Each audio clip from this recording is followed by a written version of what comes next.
In the name of the Father, and of the Son, and of the Holy Spirit. St. Paul says that this is the appropriate time, the time of salvation. Every 50 years, for the people of Israel, every 50 years, everyone could be forgiven of everything. See? And so that was the appropriate time for them to ask for forgiveness. And that's what we do. At the beginning of Lent, the church calls her children to penance. See? There is no better time of the year for us to do penance than during Lent, so that we may pacify the wrath of God. That is basically the basic point of the season of Lent. That we do our part in the expiation of our sins, in pacifying God's wrath against our sins. Even though our life should be a continuing penance all the time, but it is especially necessary during the season of Lent. So Lent is that appropriate, sacred time, favorable for us to obtain from God forgiveness. So there is no single reason for anyone to dispense himself from doing penance, because we are all sinners. So from the practice of penance depends to a large extent our salvation. Jesus says, unless you do penance, all of you shall perish. See, so this is the appropriate time.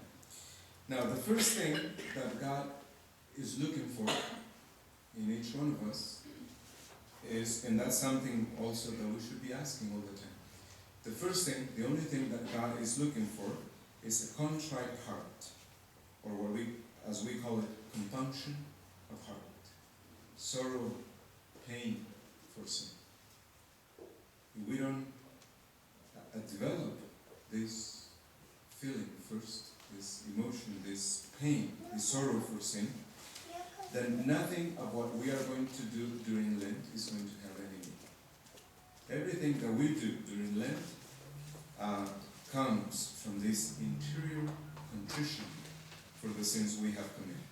So it would be a great thing if during this time, every single day, if we try to remember not only the amount, but also the gravity of the sins that we have committed.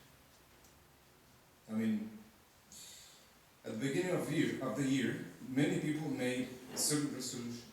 Then, at the beginning of Lent, we make some more resolutions, but they have nothing to do with the interior disposition, the spirit of penance that gives value to everything that we do. So with this spirit of penance, we should be willing to undergo everything during these 40 days of the sacred time of Lent. With this spirit, we should welcome everything. We should suffer everything. We should do everything. Even our daily work, we should do it well with this spirit of penance in our souls. So penance, in order for it to be real, has to be interior first. Otherwise, it does not exist. So that is why the epistle today from the book of Job says, rend your hearts, not your garments, says the Lord. See? So, penance has to take place first in our souls, and then it has to manifest itself in the exterior. So it is not enough for us to simply feel sorrow for our sins, because the truth is that we committed sin both with our interior senses and with our exterior ones. So both have to undergo this penance. So It is not enough then for penance to be interior. It has to show itself on the outside. See? So the church recognizes her own impurities and stains in the persons of each one of us. That is why he calls us together to begin, throughout the world, this season of penance and mortification. See? So with this conviction in our souls, we begin the season of Lent. So that's the most important thing. I mean, whether we fast or, mortify ourselves in every way, we should simply think of it in this way. We want to accompany the Lord through these 40 days of penance and mortification. See, we want to own His Spirit as He was, as when He was in this world. So let us walk with Him, expiating, making atonement for our sins.